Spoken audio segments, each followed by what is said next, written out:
Motivation of the day, do something awesome today.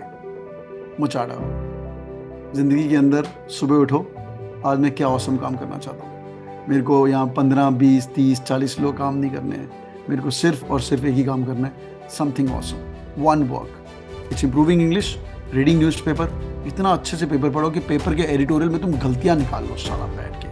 मैं आज match पढ़ाई कर रहा हूँ तो इतनी मैच पढ़ाई करो कि यार मैंने इतना टाइम से डिस्कस कर लिया कि इसके बाहर का सवाल मैं बना सकता हूँ, मैं सवाल को टफ कर सकता हूँ। ये हम करते थे जब IIT वाईटी की तैयारी कर रहे थे, तो हम ऐसे तैयारी कर रहे थे। Boys and girls, do something awesome today, it's gonna take you far in life. Thank you so much joining in. Stream को लाइक पकड़ होगा, अगर 1000 लाइक होंगे तो gonna be lot of videos coming on and wrapping up my 6 hours of training today on the same seat. Gonna hit and have my dinner. God bless you guys, keep killing. जिनको मैं reply नहीं कर पाया नीचे comment करिएगा। If you guys like my work, थोड़ा appreciation comment भी कर देना, it's gonna make my day. Thank you, God bless you guys, keep killing, bye bye.